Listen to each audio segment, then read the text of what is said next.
আমার বাড়ি বাংলাদেশে,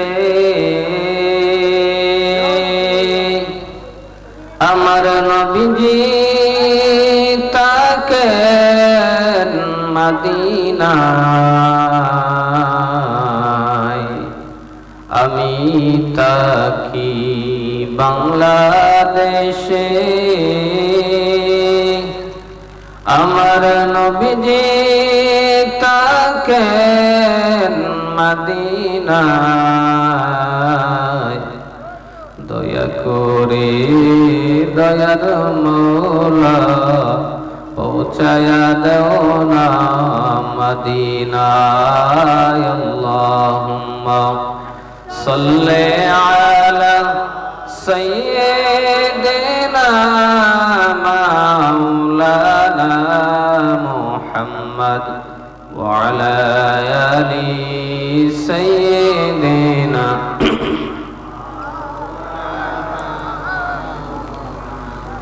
আল্লাহ আল্লাহ আল্লাহু লা ইলাহা আমার আল্লাহ আল্লাহ আল্লাহু লা ইলাহা। গুনাহগারের গুনাহ জরে দরুদে আপনার, গুনাহগারের গুনাহ জরে দরুদে আপনার, দয়া করে তরাইয়েন, দয়া করে তরাইয়েন উম্মত গুনাহগার নবীজি। আল্লাহ লা ইলাহা। আপনাকে দেখিলে নবী গো দোজখ হয় হারাম, আপনাকে দেখিলে নবী গো দোজখ হয় হারাম, দয়া করে দিয়েন দেখা, দয়া করে দিয়েন দেখা চেহারায়ে আনোয়ার নবীজি। আল্লাহ আল্লাহ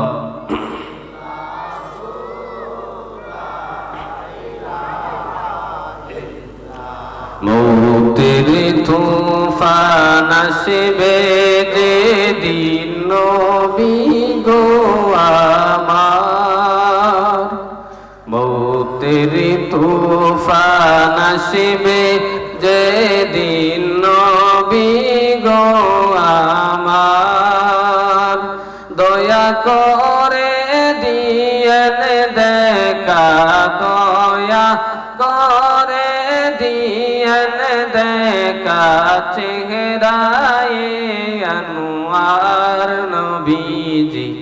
আল্লাহ আল্লাহ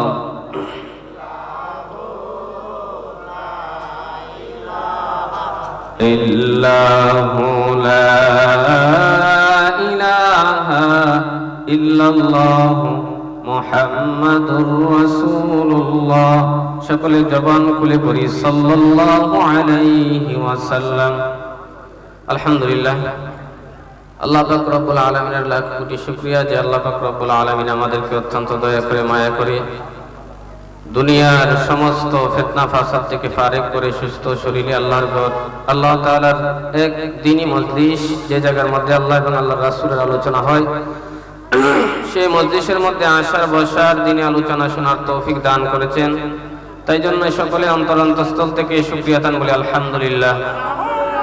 আরো শুকরিয়া আদায় করি যে আল্লাহ পাক রব্বুল আলামিন আমাদেরকে দু জাহানের বাদশা হায়াতুন নবী জিন্দা নবী নবী মুহাম্মদুর রাসূলুল্লাহ সাল্লাল্লাহু আলাইহি ওয়াসাল্লামের উম্মত হিসেবে আমাদেরকে দুনিয়ার মধ্যে প্রেরণ করেছেন।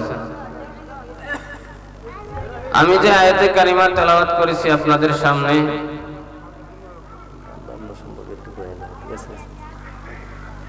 যে আয়াতে কারিমা আমি আপনাদের সামনে তেলাওয়াত করেছি, সেই আয়াতের রোগী আমাদের সমাজে নয়, শুধুমাত্র সারা বিশ্বের মধ্যেই সবচেয়ে বেশি। রোগ অনুযায়ী ঔষধ দেওয়া এটা ডাক্তারদের কাজ। উম্মতের কোন জিনিসের প্রয়োজন এটাও উলামায়ে কেরামের দায়িত্ব। বিশ্বের মধ্যে সবচেয়ে বড় এখন সমস্যা, যত বড় শিক্ষিত তত বড় সমস্যা। শিক্ষিত না যারা, আমি বর্তমানে বলি প্রায় জায়গাতেই মাহফিলে আপনাদের দোয়ায় দেশের ভিন্ন প্রান্তরে যাই, এই কথাটাই বলি, বর্তমান যুগের শিক্ষিত থেকে আগের যুগের মূর্খরা ভালো। কোন দিক দিয়ে ভালো? যে সময় আমি কথাগুলা বলবো তখন আপনারা বলবেন যে ঠিকই বলছেন। আগেরকার যুগের মানুষরা মা বাবারে খুব দাম দিত। বর্তমান যুগের শিক্ষিত সমাজ, শিক্ষিত ছেলেরা বাবার পরিচয় দিতে চায় না। প্রায় জায়গার বড় বড় ভার্সিটির মধ্যে যে সমস্ত ছেলেরে বাবা সারা বছর রিক্সা চালাইয়া, কৃষি কাজ কইরা, অনেক কষ্ট কইরা সন্তানদারে ঢাকা ভার্সিটিতে পড়ায়, নিজে কিছু না খায়া ভালো কাপড় না পিন্দা সন্তানের জন্য ব্যবস্থা করে দেয়। ওই সন্তানটার জন্য মা কষ্ট কইরা ঘরের কিছু চাউল দিয়া পিঠা বানাইয়া বাবাকে দেয়। বাবার কাপড়টা ময়লা, কৃষক মানুষ আর কতটুকু উন্নত মানের কাপড় থাকবেই। মা বারবার বলে কয়েকটা মাস হয়ে গেছে সন্তানকে দেখে না, কলিজা সহ্য হইতেছে না, জান না একটু সন্তানটার জন্য কিছু পিঠা করছি। ছেলেটা যে আমার বাড়িতে থাকতো, ছেলেটা পিঠা খুব মহব্বত করতো, জান না ওই পিঠাগুলো আমার সন্তানকে একটু দিয়ে আসে। দুঃখের বিষয়, বাবা যায় ওই ছেলেকে ভার্সিটির মধ্যে তার মার দেওয়া খাবারটা দেওয়ার জন্য। যখন 2 তলা থেকে গেটের সামনে দেখে কাপড়, মহিলা কাপড় পরিহিত একজন বৃদ্ধ লোক, গ্রাম্য একজন মানুষ, তার বন্ধুগুলা জিজ্ঞেস করে, কিরে তোকে মনে তালাশ করতেছে ওই ব্যক্তিটাকে। এ ডাকটা বলে, এটা আমাদের বাড়ির কামলা বেটা। ওই কথাটা যে সময় বাবার কানে আসে, আমার তো মনে হয় বাবার কলিজাটা ফেটে যায়। কিরে তোর লাগে এত কষ্ট করলাম, যার লাগে আজকে আমি ওই মহিলা কাপড়গুলো পরিধান করলাম, তুই বুঝি আজকে আমাকে তোর বাড়ির কামলা মানুষ বলতেছ? বাবাটা সবার সামনে কিছু বলে না, চৌকের পানিগুলা টপটপাইয়া সারে আর হাত দ্বারা মুছে কোনোভাবে ছেলেটার কাছে ওইগুলা পৌঁছাইয়া দিয়া মার কাছে আয়সা বলে, আর ওই ছেলের দাবি করিস না। কি হইছে? তাকে আমি এত কষ্ট করে শিক্ষিত বানাইছি, লাভ কি? কোনো লাভ হয় না। ওই সন্তান আমাকে আজকে আমার বাড়ির কামলা হিসেবে ঘোষণা দিচ্ছে। বিষয়টা আজকে এমন, চিন্তা করে দেখেন, আপনারা দেখেন না একটু চিন্তা করে। আমাদের সমাজে তো শিক্ষিত কম, সরকারি চাকরিজীবী কম। আমি যে জায়গায় আছি কুমিল্লা, এই জায়গার মধ্যে প্রচুর শিক্ষিত। প্রত্যেকটা ফ্যামিলির ছেলেগুলা অনেক উপরের লেভেলের শিক্ষিত। কিছুদিন আগে আমার মহল্লার একজন ব্যক্তি মারা গেছিল। বাবাটাও ছিল আপনার বিডিআর, সন্তানগুলারে প্রচুর পরিমাণে টাকা দিয়া লেখাপড়া করাইছে। একটারে বিডিআর বানাইছে, আর একটারে এমন চাকরি দিছে 1 লক্ষের উপরে বেতন পায়, আর একটা অনেক টাকার বেতন। কিন্তু বাবারে 5,000 টাকা দিবে, 1,000 টাকা দিবে এমন ক্ষমতা তাদের নাই। এমনকি মাটা কষ্ট বলছে যে আমার সমাজের মানুষরা, তার বাবা মারা গেছে, বাড়িতেও মারা যাইতে পারে না, মেয়ের বাড়িতে মারা গেছে, ডাইরেক্ট মা বইলা দিছে ওই সমস্ত আমার সন্তানগুলার হাতে যেন তার বাবার কবর উপরে মাটি না উঠে। কেমন দুঃখ! এই জন্য বিষয়টা যুবক যারা আছেন, বিষয়টা একটু বুঝেন, কার সাথে কি করতেছেন, কার সাথে দুর্ব্যবহার করতেছেন, একটু চিন্তা করছেন? আমি গর্বের সাথে বলি, আমার বাবা একজন কৃষক। আমি তো মাদ্রাসায় যে সময় দর্শ দেই, আপনাদের তো আলহামদুলিল্লাহ বুখারী সানি আমি পড়াই। দর্শ যে সময় দেই, আমি ডাইরেক্ট স্পষ্ট বলি আমার বাবা একজন কৃষক, আমার বাবা একজন গরিব, আমিও ওই গরিবের সন্তান, আমার মা একজন কৃষিণী, ওই মার সন্তান। আমি তো অহংকারের সাথে বলি আমার বাবার পরিচয়টার জন্য আমার শেষের নাম ওইটা রাখছি। শেষের যে নামটা ওই নামটা আমার বাবা শাহিদি। শাহিদিটা আমার শাহিদ আমার আব্বার নাম, এই জন্য আমি শাহিদি দিছি। যুবকদেরকে আমি উদ্দেশ্য করে বলতেছি, আরে মা কারে চিনেন না তো বিষয়টা। যে সমস্ত সন্তানগুলা ওই যে কিছুক্ষণ আগে বইলা গেছে, এদিন আমি ফান্দক ফিসাব হুজুর দ্বিতীয় বিশ্ববিদ্যালয় মঈনুদ্দিন দামাত বারাকাতুহুম ওনার একটা বয়ান শুনছি। মাহফিল করে লাভ নাই, হাজার হাজার মাহফিল করেন আপনাদের লাভ নাই, হাজার হাজার বার আপনি হজ করেন, হজের কোনো দাম নাই যদি আপনার বৃদ্ধ মা আপনার প্রতি সন্তুষ্ট না থাকে, বৃদ্ধ বাবা যদি আপনার প্রতি সন্তুষ্ট না থাকে, আপনার হাজার হাজার হজ, হাজার হাজার আপনার মাহফিল কোনো কিছু ওই বিন্দু পরিমাণ কাজে আসবে না। এই জন্য যুবকরা বাবা মা আছে খেদমত করেন, মধ্যে মধ্যে মার শরীরটা একটু গোসল করানোর সময় একটু বসায় দেন।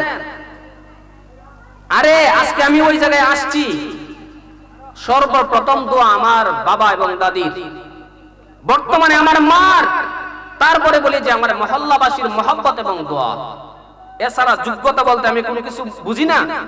এই পর্যায়ে গেছি, এই পর্যায়ে আমি বর্তমানে যে লেখাপড়া মানে ক্লাস করাইতেছি দাওরা মাস্টার্স পর্যন্ত মাদ্রাসা, ওই মাদ্রাসার শিক্ষা সচিব আমি, অথচ বয়সটা এতটুকু বড় বেটা। বুখারী সানি, এটা অন্যরা আলেমরা গেলে বুঝতে পারবেন, বুখারী সানি পড়াইমু দূরের কথা, বুখারী সানির কাছে যাওয়ার মতো আমার যোগ্যতা নাই, তারপরে ওই খেদমতগুলা করতেছি। বলা এটা আমার অহংকারের উদ্দেশ্য না, উদ্দেশ্য হলো একমাত্র আমার মার দোয়া, একমাত্র আমার বাবার দোয়া, আমার দাদির দোয়া এবং আপনাদের ভালোবাসা এবং দোয়ার কারণে। এই জন্য যারা মা বাবারে কষ্ট দেন, আজকের কথাগুলো একটু শুনেন, কথাগুলো একটু শুনেন, ওয়াজ শুনে লাভ হইতো না। ওয়াজ এইভাবে সাজায় লাভ হবে না। আজকে আমি ওয়াজের জন্য আসি নাই, শুধু কিছু আলোচনা করবো। আমি এলাকার সন্তান, জানেন আপনারা, ওয়াজ করি অন্য জায়গায়। আজকে কিছু আলোচনা করব, কথাগুলো একটু দিলের কান দিয়ে শুনেন।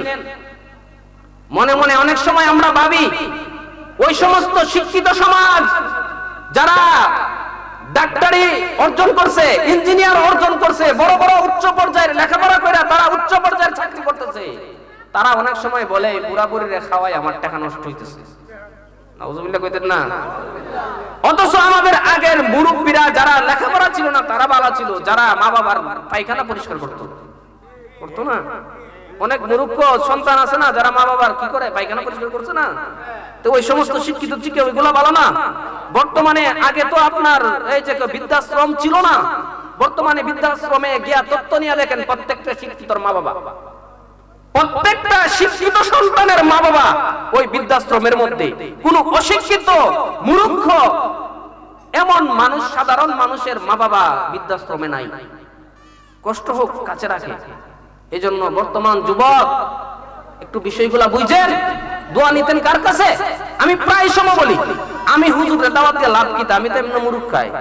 আজকে গুস্ত দিচ্ছে, আমি গুস্ত খাইতে খাইতে জীবনে যাইতেছি বাড়িতে এলে মা ও এটা খায় এটা খায়, আমি আমার জীবন ভরা গুস্তই খাই। তোমার বয়স বেশি কিন্তু আমি যা খাইছি তা খাইছো না। আমার মতো হুজুর আপনি মুরুখ খাওয়া লাভ কি? আরে কথাগুলো একটু চিন্তা করেন। কণ্ঠ দিয়ে কান দিতেছি না তো, এলিকে মজা লাগতেছে না বিষয়টা, এমন না। না না, কণ্ঠ ছাড়া একটু শুনেন না, সবসময় তো কণ্ঠ শুনে নেই। আজকে কণ্ঠ ছাড়া কিছু কথাগুলো শুনেন, কণ্ঠ ছাড়া যুবকরা কিছু কথা শুনো, কলিজায় আগুন লাগে। যে সময় কুলাঙ্গার সন্তানগুলো তার মা বাবার শরীরে হাত তুলে, আমার তো এমন মনে চায় যদি আল্লাহ তাআলা আমাকে কোনো নেতা বানাইতো, আল্লাহ তাআলা যদি আমাকে কোনো সংসদের কোনো সদস্য বানাইতো, এলাকার যদি আমি চেয়ারম্যান হইতাম, ওই সমস্ত সন্তানগুলোকে সমাজের মধ্যে আইনা যত পিটাইতাম ততক্ষণ পর্যন্ত তার মা বাবা আইসা না বলবে হুজুর আমার সন্তানকে চাইয়া দেন। মনে তো এমনটা চাই।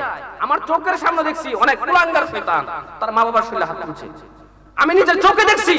আইরা কুলাঙ্গারের সন্তানগুলা, আমার মনে চাই এই সমস্ত সন্তানগুলার জিহ্বাটা টান মেরে ছেড়ে বলতাম, তাদের কণ্ঠনালীগুলো টান মেরে ছেড়ে বলতাম, যার কারণে তুই আজকে এতটুকু বড় হইতে পারছস, যার বুকের মধ্যে বৈশা তুই পায়খানা করছস, পেশাব করছস, ওই সমস্ত মা বাবার শরীরে তুই কিভাবে আঘাত করছস? তোর কি কলিজায় লাগে না? এদিন একজনে বলতেছে হুজুর আমার প্রথম সন্তান, স্ত্রীটা পেটের ব্যথা শুরু হয়ে গেছে, ওই স্ত্রীটাকে নিয়ে গেছি আমি হাসপাতালে। এখন তো বর্তমানে আপনার ইনজেকশন দিয়া ব্যথা বাড়াইতে পারে, ব্যথা কি করতে পারে, বাড়াইতে পারে, আবার ডেলিভারির জন্য সবকিছু করতে পারে। এগুলা করছে। তখন স্ত্রীর কাছে গেছি আমি, স্ত্রী কাছে যাওয়ার পরে স্ত্রী আমার হাতটা এইভাবে শক্ত করে ধরছে। স্ত্রীর দেখি চোখ দিয়ে টপ টপাইয়া পানি পড়তেছে।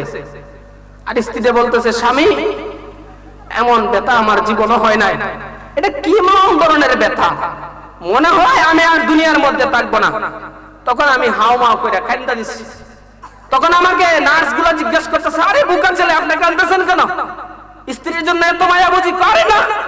স্ত্রীর মায়া আমি কাঁদতেছি না, আমার ওই 32 বছরের আগের ঘটনা স্মরণ হয়ে গেছে। কি 32 বছর আগের ঘটনা? 32 বছর আগে তো কোনো নার্স ছিল না, 32 বছর আগে তো কোনো ইনজেকশনের মাধ্যমে ব্যথা বাড়াইতে পারতো না, 32 বছর আগে তো কোনো সিজার ছিল না, 32 বছর আগে তো আমার মাকে হাসপাতালে নেওয়ার কোনো ব্যবস্থা ছিল না। যে সময় আমি জন্মগ্রহণ করছি, না জানি আমার ওই জনম টুকুনি মাটা কেমন কষ্ট করছে। বিষয়গুলো বুঝছেন? আরে আমার কথাগুলো বুঝছেন আপনারা? আমার মা আপনার মা কি কষ্ট করছে, কেমন কষ্ট করছে একটু বুঝছেন আপনারা? আমার কথাগুলো বুঝতেছেন? আরে আগের মারে তো কোনো চিকিৎসার ব্যবস্থা ছিল না। আমার নিজের দেখা, আমি যে সময় লেখাপড়া করি, অনেক মা গুলা সন্তান জন্ম দিতে গিয়া রক্ত যাইতে যাইতে মা গুলা মারা যায়। অনেক সময় তো আমার স্ত্রী আমাকে অনেক সময় বলে রাত্রে, স্বামী যে ব্যথা ভালো লাগতেছে না, পায়ে ধরে, অনেক সময় হাতে ধরে, আমাকে মাফ করে দেন। শ্বশুর শাশুড়ির কাছে গিয়ে মাফ চায়, আমাকে মাফ করে দেন। মনে হয় আমি আর দুনিয়ার মধ্যে বেশি দিন বাঁচবো না, মনে হয় আর আমি দুনিয়ার মধ্যে বেশি দিন থাকবো না, আমাকে মাফ করে দেন। আরে বোকা ছেলে, আরে বোকা বউগুলা, আপনারা ওইগুলা আপনার শাশুড়ির জন্য চিন্তা করেন না কেন? আপনি ওইগুলা আপনার মার জন্য চিন্তা করেন না কেন? আজকে যদি আমার স্ত্রী এত কষ্ট করে, তাহলে আমার মাটা কেমন কষ্ট করছে, আমার মাটা আমাকে জন্ম দিতে গিয়ে কেমন কষ্ট করছে। আরে এখন তো তোমাকে তোমার বাচ্চাগুলা পালার জন্য, পেশাব পায়খানা ঠিক মতো রাখার জন্য আপনি কি করতে পারেন? এই যে কি চিন্তা না, এটা কি কয়, যে প্যাম্পাস পরিধান করতে পারে, যার কারণে কি হয় না, পেশাব পায়খানা আপনার বিছনার চাদরে লাগে না। আপনার সময় তো এগুলা ছিল না, আমার সময় তো এগুলা ছিল না। আমার মা কি আমাকে ফালাই দিছে? আমার মা কি আমাকে দূরে সরাই দিছে? না। আপনি চিন্তা করে দেখেন, যে সময় আপনি কি করছেন, পেশাব করছেন, আপনার মা আপনাকে সরাইয়া আপনার ওই পেশাব জায়গা, বিজা জায়গার মধ্যে ওই মাঘ মায়া শীতের মধ্যে শুয়ে গেছে। আবার যে সময় আপনি ওই মার জায়গাটাও ভিজাই দিচ্ছেন, তখন মা আপনাকে বুকের মধ্যে নিয়ে গেছে। যখন আপনি বুকের মধ্যে পেশাব করছেন, তারপরে মা ওই কাপড়গুলো নিয়েই চাপটা মাইরা সন্তানকে বুকের মধ্যে রাখছে। কই ফালাই দিছে না? তো ফালাই দিছে। এই বিষয়গুলোকে একটু চিন্তা করেন না? আজকে দুঃখের বিষয়, ওই ফান্দাউকের ফিরসা হুজুর বর্তমানের যে ওনার কথাগুলো আমার খুব দিলের মধ্যে লাগছে। কথাগুলা বাস্তব। আজকে আপনি বড় বড় মুরগাগুলা আমরা কি করি, বড় করি, প্রায় মানুষে গরু নিয়ে যায়। আমি হুজুরের লাগে গরু নেন, আমি হুজুরের লাগে ছাগল নেন, কি ভিআইপি সাজায়া হুজুর, কি ইমাম সাহেব হুজুর দোয়া করেন, কি করছেন? আরে আমি এত এই বছর একটা গরু নিয়ে দিতেছি, আপনারা মাহফিলে বিরানির লাগে আমি 10 কেজি গরুর গোশতের ব্যবস্থা করতেছি, এইগুলার ব্যবস্থা করতেছি, এইগুলার ব্যবস্থা করতেছি। অথচ জালিমের বাচ্চা, তোর মারে একদিন তুই এক লোকমা খাবার তুইলা দিছস না। আসলে এখন কয়জন যুবক বলতে পারবেন? আমার তো মনে হয় না কয়জন যুবক বলতে পারবেন যে আমার হাতে তুলে আমি মারে খাওয়াইছি। অথচ আমি যদি আজকে সুযোগ করে দেই, আপনারা, আমি যদি একটু বুজুর্গ হয়ে যাই, তাহলে আপনারা সবাই সেবেন হুজুর একটা লোকমা আপনারা তুলে দেন না, হুজুর একটা লোকমা তুলে দেন না। আরে আমার 1000 লোকমা তুলে দিলে এমন কোন হাদিস আজ পর্যন্ত শুনছেন যে একটা নফল হজের সওয়াব হইব? কোন ওয়াজ শুনছেন? বুঝেন না কেন? সহজ ওয়াজ আপনারা বুঝেন না কেন? সহজ ওয়াজগুলো আপনারা বুঝেন না কেন? আজকে আমাকে হাদিয়া দেওয়ার জন্য আপনারা সিরিয়াল ধরেন। আমার কথাগুলো সহজ বুঝতেছেন নি? কথাগুলা আজকে কণ্ঠ দিতাম না, আজকে এমনি ওয়াজ করব যতটুকু সময় পাই। শুনবেন তো? এই যে আজকে আমার হাদিয়া দেওয়ার জন্য আপনারা সিরিয়াল ধরেন না, যে হুজুরের হাদিয়া দেই। কই একটা যুবক ঢাকা থেকে আসেন, এই আপনারা অন্য জায়গা থেকে রুজি করে আসেন, 100 টাকা মার হাতে দেননি? আরে মার হাতে দেননি? বলে না যে ও মা, মা গন্তরা দোয়া চান গিয়া হুজুর আমার লাগি দোয়া করেন, আমার এমন জিনিসের সমস্যা, এমন জিনিসের সমস্যা। আরে এমন কোন হুজুর আজ পর্যন্ত বলছে যে মক্কার ইমাম সাহেব যদি দোয়া করে দোয়া কবুল হয়ে যাবে? মদিনার ইমাম সাহেব যদি দোয়া করে দোয়া কবুল হবে এমন কোন দলিল আছে? কিন্তু আল্লাহ নবী সাল্লাল্লাহু আলাইহি সাল্লাম 1450 বছর আগে বলে গেছে উম্মত যদি কোনো মা তার সন্তানের জন্য হক সঠিক দোয়া করে এটাও কবুল, যদি বদ দোয়া করে এটাও কবুল। নবীর কথা সত্য না মিথ্যা? নবীর বিশ্বাস করেননি? নবীর কথা বিশ্বাস করেননি? নবীর কথা যদি কেউ বিশ্বাস না করে, নবীর যদি কেউ বিশ্বাস না করে, কি মুসলমান হইব? খালি লা ইলাহা ইল্লাল্লাহ দ্বারা কেউ মুসলমান হবে? সাথে বলতে হবে মুহাম্মাদুর রাসূলুল্লাহ। এই বিষয়গুলো বুঝতে হবে। শুধু লা ইলাহা ইল্লাল্লাহ দ্বারা মুসলমান হবে না, মুহাম্মাদুর রাসূলুল্লাহ যতক্ষণ পর্যন্ত সে না বলবে, সেই জন্য নবীর প্রত্যেকটা কথা আমাদের কি করতে হবে? আমরা একটা ঘটনা, প্রসিদ্ধ একটা ঘটনা, ওয়াইসুল কারনি, ওয়াসকুরনি, যেটা আমরা বলি ওয়াসকুরনি, নাম হলো ওয়াইসুল কারনি। নাম কি? ওয়াইসুল কারনি। নাম শুনছি না আমরা, ঘটনাও শুনছি। শিখছেন কি? শিখছেন কি? খালি ওলিয়াসিন এটাই শিখছেন, ওলিয়াসিন এটা তো শিখছেন, আর কিছু শিখছেন না। আমি এটা ভালো করে বুঝতেছি। শিখছেন কি? নবীর জামা ওনারে দিছে, কেন দিছে এটা জানেননি? আরে কেন জামা দিছে এটা জানেননি? নবীজির জামা মুবারক, যে জামা মুবারক আবু বকরকে দেয় নাই, যে জামা মুবারক উসমানকে দেয় নাই, যে জামা মুবারক উমরকে দেয় নাই, যে জামা মুবারক আলী রাদিয়াল্লাহু তাআলা আনহুম কোন সাহাবীদেরকে দেয় নাই, সেই জামা মুবারক দিছে ওয়াইসুল কারনিকে। কেন দিছে? কোন কারণে? ওয়াইসুল কারনি তো সাহাবী হইছে না, সাহাবী না তো। কারণ সাহাবী হওয়ার জন্য শর্ত আছে, নবীকে সশরীরে জীবিত অবস্থায় ঈমানদার অবস্থায় নবীজিকে দেখতে হবে, আবার ঈমানদার অবস্থায় মারা যেতে হবে, তাহলে সে সাহাবী। কই ওয়াইসুল কারনি নবীজিকে দেখে নাই, অথচ নবীজির যুগে ছিলেন, নবীজির যুগে ছিলেন। ধরেন নবীর বাড়ি সৌদি, আমার বাড়ি বাংলাদেশে। নবী এখন বর্তমানে উদাহরণস্বরূপ বলতেছি, আপনারা অন্য কিছু ভাববেন না। নবী এখন বর্তমানে জীবিত আছে, দুনিয়ার মধ্যে জীবিত আছে, আমি এখন জীবিত আছি। এখন নবীর সাথে গিয়ে যদি আমি দেখা করি, নবী সাহাবী হয়ে যাবো।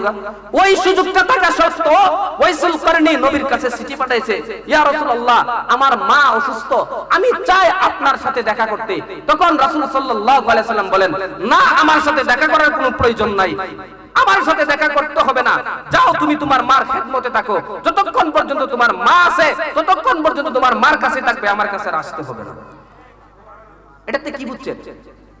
বুঝছেনটা কি বলেন আমারে? ফিসাবের থেকে নবী বড়? নবী থেকে ফিসাব বড়? নবী থেকে কাবা ঘরের ইমাম বড়? নবীর একটা নবীর তুলনায় পড়ে নবীর একটা জামা যদি, নবীর একটা পশম যদি এক সাইডে রাখা হয়, আর আমার মতো হাজার হাজার মৌলবীর, লক্ষ কোটি মৌলবীর যদি এক পাল্লা লাগায় সমান নেই। ওই নবীর কাছে যাইতে যদি নবী নিষেধ করে মার খেদমতে থাকার জন্য, তাহলে কোন পিসাবের কাছে যাইবেন মার খেদমত চাইরা? পিসাব ধরবো যেটা বইলা গেছে আগে, কোন উদ্দেশ্যে? ফিরে আমারে বইলা দিব কোনটা হালাল কোনটা হারাম, কোনটা হালাল কোনটা হারাম, জান্নাতের রাস্তা কোনটা, জাহান্নামের রাস্তা কোনটা।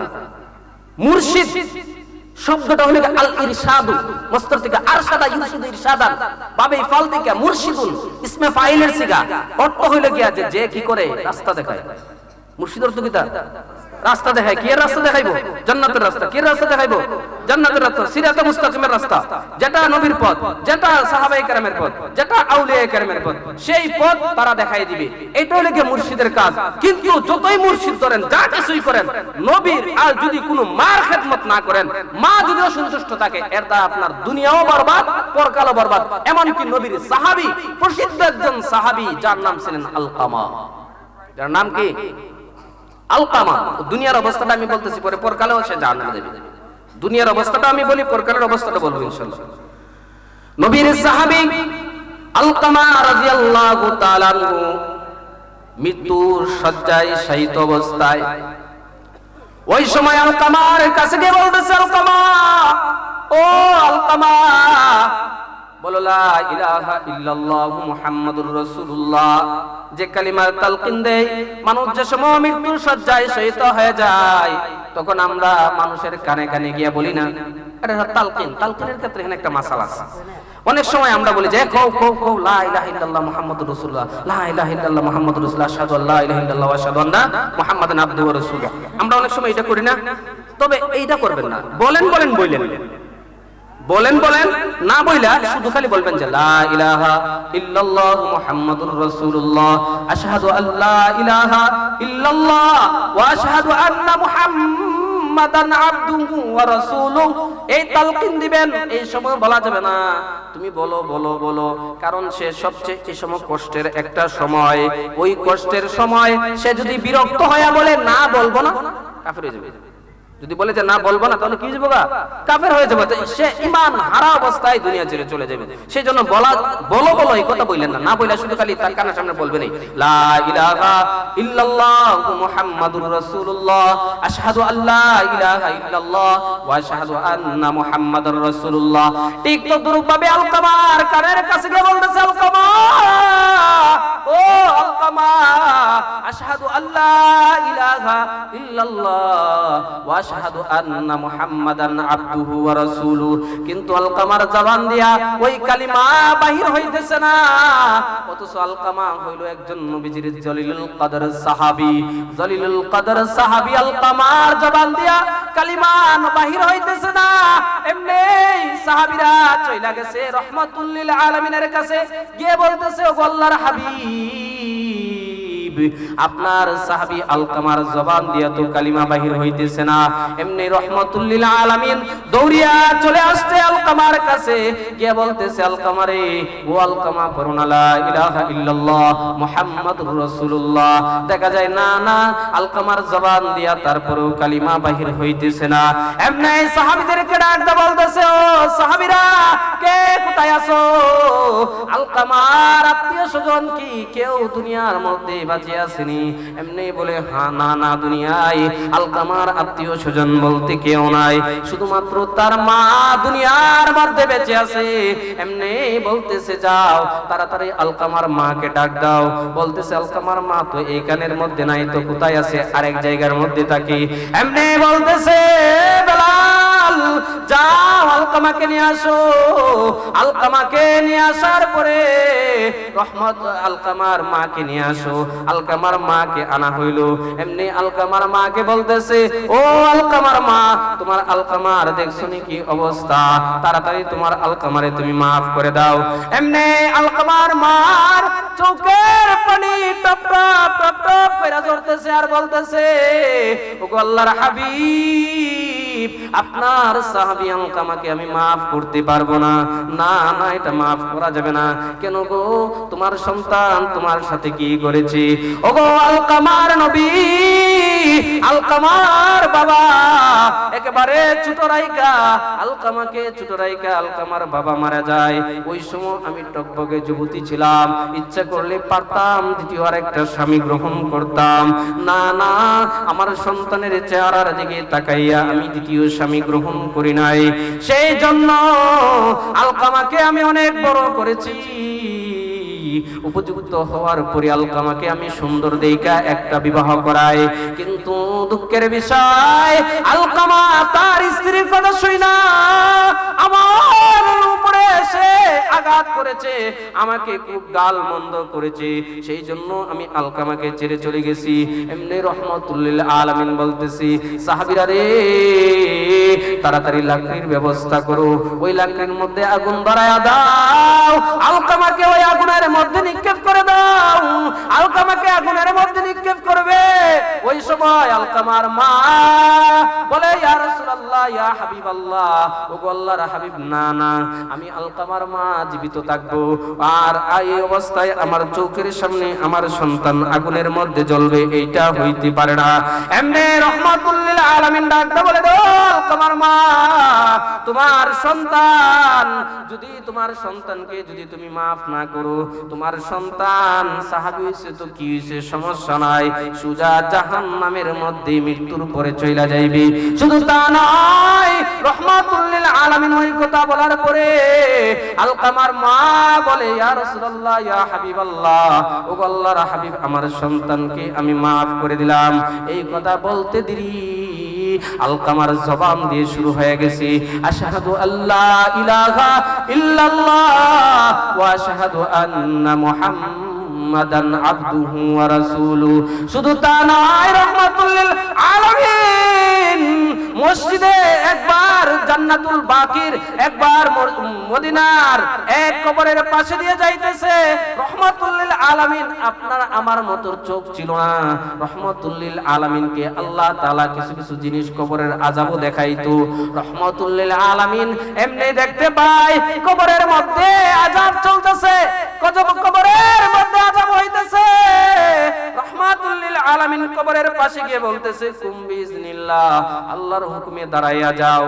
সাথ ওই কবর থেকে তোর তাজা এক যুবক দাঁড়াইয়া যায়। যুবককে জিজ্ঞাসা করে, রে যুবক, তোমার কবরে কেন এইভাবে আগুনের আযাব হইতেছে, এমন শাস্তি হইতেছে কেন?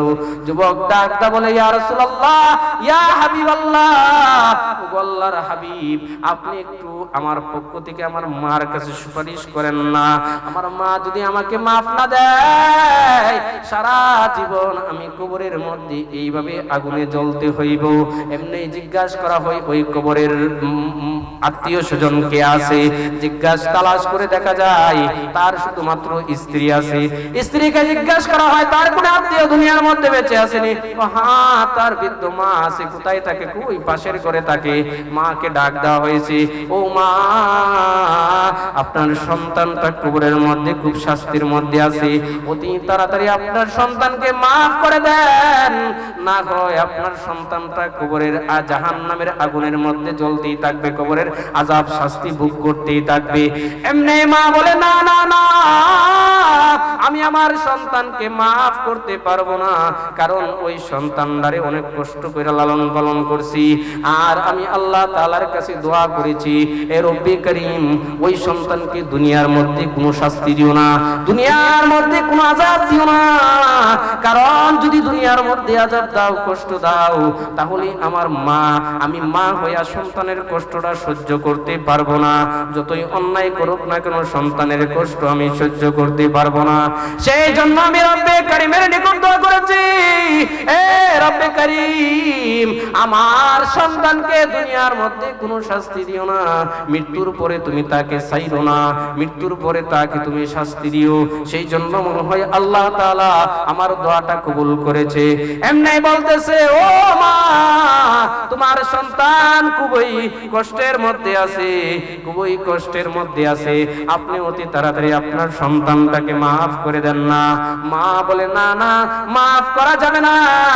রহমাতুল লিল আলামিন বলেন, এ মা, একটু কাছে আসেন। মা কাছে আসলো, বললেন, আপনি চোখটা একটু বন্ধ করেন। চক্ষু বন্ধ করাইলেন, তারপর আল্লাহর কাছে দোয়া করলেন, রব্বে কারীম, আপনার ওই বান্দার কবরের আযাবটা আপনার বান্দিকে একটু দেখায়া দেন। রহমাতুল লিল আলামিন দোয়া করতে দেরি ওই বৃদ্ধ মা জুড়ে চিৎকার মেরে চোখ ছেড়ে দিয়ে দাঁড়াইয়া গেছে আর বলতেছে, ইয়া রাসূলুল্লাহ, ইয়া হাবিবাল্লাহ, ওগো আল্লাহর হাবিব, আমি আমার সন্তানকে মাফ করে দিলাম, আল্লাহ তাআলা যেন আমার সন্তানকে মাফ করে দেয়। আল্লাহ, আমি আমার সন্তানের প্রতি সন্তুষ্ট হয়ে গেছি, আপনিও আল্লাহও যেন আমার সন্তানের প্রতি সন্তুষ্ট হয়ে যায়। রহমাতুল লিল আলামিন বলেন, মা, আপনি ওই কথা বলার সাথে সাথে আল্লাহ তাআলা আপনার সন্তানের জীবনের গুনাহ মাফ কইরা দিয়া কবরটাকে জান্নাতের বাগান বানায়া দিছি। শুধু তা নয়, সূরাতুল বাকারা, যে সূরাকে আমরা সাধারণ মানুষগুলা আলিফ লাম সূরা বলি, ওই সূরার নামটা হলো সূরাতুল বাকারা। বাকারাতুন অর্থ হলো একটা গাবি, বাকারাতুন অর্থ হইল গিয়ে একটা গরু, যে গাবি গরু, সূরার অর্থ হইল গিয়ে গাবি গরু। এই সূরার নামকরণের কারণ হইল ওই সূরার মধ্যে একটা গরুর কাহিনী আছে, লম্বা কাহিনী, বলবো না, সময় কম। তবে ওইটার মধ্যে সবচেয়ে শিক্ষণীয় বিষয় হইল, আমাদের উস্তাদরাও আমাদেরকে বলতো, ও সন্তানেরা, তোমরা তো আমাদের রুহানি সন্তান, যেহেতু তোমরা আমাদের কাছে লেখাপড়া করতেছো, তোমরা আমাদের রুহানি সন্তান, তোমাদেরকে আমরা একটা ওসিয়ত করতে চাই। আমাদের হুজুররা প্রায় সময় বলতো, যদি তুমি আকাশের মধ্যে উইরা যাইতেছো, কিন্তু তোমার মা যদি সন্তুষ্ট না থাকে, বুঝা নিও তুমি আল্লাহর ওলি না, তুমি আল্লাহর ওলি হইতে পারো নাই। যদি কোনো ব্যক্তি আসমান দিয়ে উইরা যায়, কিন্তু তার মা বাবা তার প্রতি সন্তুষ্ট নয়, ওই সন্তান কোনোদিন আল্লাহর ওলি হইতে পারবে না। এমনকি দুনিয়ার মধ্যে যদি ধনী হইতে চাও, ধনী হইতে চাও, টাকাওয়ালা হইতে চাও, দুনিয়ার মধ্যে যদি শান্তিতে বসবাস করতে চাও, এর জন্য মার দোয়া নিও। কার দোয়া? মার দোয়া নিলে লাভ হবে কি? ওই সূরাতুল বাকারার মধ্যে তাফসীরের কিতাবের মধ্যে লেখা হয়, ওই গাভীর যে ঘটনা, গাভীটা একটা গাভী লাশ পর্যায়ে, লম্বা ঘটনা আমি বলতেছি না, শুধু মার ঘটনাটা আমি একটু বলতেছি। ওই একটা সন্তান ছিল, ছোট সন্তান রাইকা বাবা মারা যাইবো, এমন অবস্থায় স্ত্রীকে রাইকা বলতেছে, রে স্ত্রী, তোমার জন্য সন্তানের জন্য কোনো কিছু রাইকা যাইতে পারে নাই, তবে একটা জিনিস রাইকা যাইতেছি, একটা ছোট একটা বাছুর। ওই বাছুরটা ভবিষ্যতে বড় হবে, বন জঙ্গলের মধ্যে থাকবে, ওই বাছুরটা একদিন আমার সন্তানের জন্য কাজে আসবে। কোনো প্রয়োজন হইলে আমার সন্তানকে বইল এটা বিক্রি করে কাজে লাগাইতে, ওইটাই রাইকা যায়, আর কোনো কিছু রাইকা যাইতে পারি না। ঠিক আছে স্বামী, এমনি বাবা মারা যায়, কিছুদিন পরে সন্তানটা একটু বড় হয়, সন্তানের টাকার প্রয়োজন হয়, মার কাছে কি বলে, মা টাকার কিছু ব্যবস্থা করেন।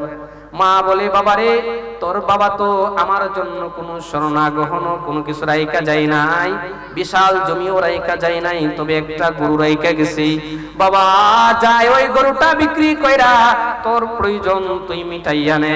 মাকে বলে, মা গরুটা বিক্রি করবো কত? কারে জিগাইছে? আমরা জিগাইনি, জীবনও না, কারণ নিজে নিজে বুঝি কিতা, ও বুড়ি তুই বুঝছই কিতা। আমাদের পদ্ধতিটা একটু শিক্ষিত হয়ে গেছি, একটু বড় হয়ে গেছি, তখন বুড়া বুড়ি হয়ে যায়, মা বাপ থাকে না, সময় কি হয়ে যায়। আলহামদুলিল্লাহ এখন পর্যন্ত আমি আপনাদের এলাকার মারে জিজ্ঞেস করেন, আমি কোনোদিন আমার মার সামনে করে আমি মা ডাকি না, শাশুড়িরও না। আমার বাবা থাকতে কোনোদিন আমি কাউকে বাবা ডাকি নাই। বর্তমানে আমার 3 মেয়ে, একটা মেয়েরও আমি আম্মা করে ডাকি না, কারণ আমার মার কষ্ট লাগবে, সেই জন্য আমি আমার মেয়েরও আম্মা করে ডাকি না। মার কষ্ট যাইবে, এই কথাটা আমার উস্তাদে বলছিল যে কোনোদিন বাবার সামনে কাউরে বাবা ডাকিস না, শ্বশুর বাবা ডাকিস না, মার সামনে কোনোদিন শাশুড়িরও মা ডাকিস না, এমনকি মেয়েরও মা ডাকিস না। ওই মাকে গিয়ে বলতেছে, মা ও মা, গরুটা বাজারে নিব, কত টাকা বিক্রি করবো একটু বইলা দেন। মা বলে, বাবারে ওই তৎকালীন যুগের 1 টাকা বিক্রি কইরা নিও। ঠিক আছে, বাজারে চইলা গেছি। আল্লাহ তাআলা পরীক্ষা করার জন্য 2 জন ফেরেশতা পাঠাইয়া দিলেন। 2 জন ফেরেশতা পাঠাইয়া দিছে, রাস্তার মধ্যে পাইছে, এ যুবক, গরুটা নিয়া কোথায় যাইতেছস? বাজারে যাইবো, ফান্দাকের বাজারে। বিক্রি করবে? হ বিক্রি করবো। কত টাকা? 1 টাকা। না 1 টাকা না, আমি 2 টাকা। আমরা হইলে কইতাম তাড়াতাড়ি টাকা দে, গরুটা লে তাড়াতাড়ি বাগ। সন্তান ডাকটা বলে, না না না, 2 টাকা না 1 টাকা। না 2 টাকা, 1 টাকা কিনবো না, 2 টাকা। না 1 টাকা। না তাহলে আমার মাকে আমি জিজ্ঞেস করে আসি। সুবহানাল্লাহ কইতেন, মাকে গিয়ে জিজ্ঞেস করে আসি। দৌড়িয়া চলে গেছে মার কাছে, গিয়া বলতেছে, মা গরুটা 2 টাকা দাম হইতেছে, কি করব? মা বলে, বাবা 2 টাকাই বিক্রি করিস, আজকে 2 টাকা বিক্রি করিস। সন্তান চলে গেছে বাজারে, রাস্তার মধ্যে আবার ওই 2 ফেরেশতার সাথে দেখা মানুষের রূপ নিয়ে দাঁড়ায় গেছে। এ যুবক, বিক্রি করবে? হ বিক্রি করবো। কত টাকা? 2 টাকা। না 3 টাকা দিমু। না 2 টাকা। না 3 টাকা দিমু। না বিক্রি করবো না, আমার মার কাছে। আবার চলে আইছে মার কাছে। মার কাছে আসার পরে মাকে জিজ্ঞাসা করতেছে, ও মা, কালকে বলছো 1 টাকা, বলছে 2 টাকা, আজকে গেছি 2 টাকা, আজকে 3 টাকা, কি করবো? মা বিষয়টা বুঝা ফেলছে। মা বলতেছে, বাবা আজকে গরুর দাম যত হবে ততই বিক্রি করবে। কোন যত হবে ততই বিক্রি করবে, কিন্তু আজকে রাস্তার মধ্যে কোনো দেখা হয় নাই। চলে গেছে সুজা বাজারের মধ্যে। বাজারের মধ্যে যাওয়ার পরে এমনি 2 জন ব্যক্তি আবার এই গরুর পাশে দাঁড়াইছে। আর বনি ইসরাইলের গরু একটা প্রয়োজন, কারণ এটা লম্বা ঘটনা, সময় নাই বলতাম যে তাদের একটা গরুর প্রয়োজন, আর ওই গরুটা হলো এটা, এছাড়া আর কোনো গরু নাই বাজারে। আর এই গরুটা কিনতেই হবে, বনি ইসরাইলের গরু কিনতেই হবে বাধ্যতামূলক, না হলে তার বিষয়টা সমাধান হবে না। এমনি বনি ইসরাইলে বলতেছে, গরুর দাম কত? বিক্রি বলতেছে 3 টাকা, ফেরেশতারা বলতেছে 4 টাকা, এরা বলে 5 টাকা, ফেরেশতা বলে 6 টাকা। এইভাবে বলতে বলতে 1 ভরি স্বর্ণ, 2 ভরি স্বর্ণ, 3 ভরি স্বর্ণ, 4 ভরি স্বর্ণ, 5 ভরি স্বর্ণ হইতে হইতে লাস্ট পর্যায়ে এমন দাম হয়েছে, বনি ইসরাইলের মানুষগুলা বলে, এই যুবক, তোর গরুটার চামড়া যত বড়, ওই চামড়ার মধ্যে যত স্বর্ণ মুদ্রা লবে, তত স্বর্ণ মুদ্রার বিনিময় তোর গরুটা আমরা কিনবো। সুবহানাল্লাহ। রাস্তে বল, মিথ্যা কথা কইতাছি, বানায় ঘটনা কইতাছি, বানায় ঘটনা। কুরআনের আয়াত এটা, সূরা বাকারার মধ্যে সব ইতিহাসগুলো আছে। সমতা গ্লাবদেরকে বিশাল আলোচনা করতাম, এটা 1-1.5 ঘন্টার দরকার, প্রত্যেকটা আয়াত যদি আমি নিয়ে আলোচনা করি। এই জন্য আরে রিওয়ায়াতের মধ্যে আসছে না, ওই বনি ইসরাইল গুলা বলছে তোমার গরুর ওজন যে পরিমাণ, একবারে বুড়ি টুরি সহ যদি গরুটার ওজন হয় 3 মণ, তাহলে স্বর্ণ হবে 3 মণ। আরেক রিওয়ায়াতে আসছে হুবহু স্বর্ণ দ্বারা একটা গরু বানায়া দিলাম। সুবহানাল্লাহ কইছেন না? কার কারণে? আরো জোরে বলেন, কার কারণে? এই জন্য মুফাসসিরিনে কেরাম বলেন, কোন ব্যক্তি যদি তার মা বাবার আনুগত্য সন্তান হয়, আল্লাহ তাআলা তাকে ধনী বানায়া দিবে। আলহামদুলিল্লাহ, আলহামদুলিল্লাহ, সুম্মা আলহামদুলিল্লাহ। মানুষটা ছোট হইতে পারি, আল্লাহ তাআলা আমার এমন সুখে শান্তিতে রাখছে, আমার মনে হয় আশুরাইল গ্রামের মধ্যে দ্বিতীয় আরেকজন পাওয়া কঠিন আছে। দেখতেন হুজুর ইমামতি করে কত পাইবে, আলহামদুলিল্লাহ অনেক টাকা পাই। যে টাকা পাই আলহামদুলিল্লাহ সুন্দরভাবে চলতে পারি, যে সুখে আছি এই সুখে মনে হয় না আরেকজন পাইবেন। আমার অনেক জুনিয়র, অনেক বড় বড় হুজুররাও আলহামদুলিল্লাহ তাদের থেকে আল্লাহ তাআলা আমারে সম্মানে রাখছে। যেখানে আপনাদের মহব্বত, এটা তো সবচেয়ে বড় এক সম্মানের বিষয়। আল্লাহ তাআলা খানাও আলহামদুলিল্লাহ আপনাদের থেকে অনেক বেশি খাওয়াইতেছে। এই জন্য আপনাদের জন্য সবচেয়ে বড়, যুবকরা ওয়াদা করেন, যে সমস্ত মা বাবারে কষ্ট দিছে গিয়ে মাফ চাইবেন। হাত তুলেন সবাই, হাত তুলেন, যুবকরা বিশেষ করে হাত তুলেন। নারা রিসালাত, ওয়াদা, মা বাবার খেদমত করব, ওয়াদা। কোন ওয়াদা? হাত তুলেন না সবাই, সবাই হাত তুলছেন না তো। কোন মা বাবার খেদমত করবেন? কিভাবে? কালকে পারলে সবাই মা বাবাকে গোসল দেওয়াবেন, পারবেন তো ইনশাআল্লাহ? আমার আমল আছে সেজন্য আপনাদেরকে বলতেছি, পারবেন তো সবাই মা বাবারে গোসল করাইতে? পারবেন তো? আল্লাহ তাআলা সকলকে কবুল করুন। আসসালামু আলাইকুম ওয়া রাহমাতুল্লাহি ওয়া বারাকাতুহু। আমার জন্য দোয়া করবেন, আমি আপনাদের জন্য দোয়া করি।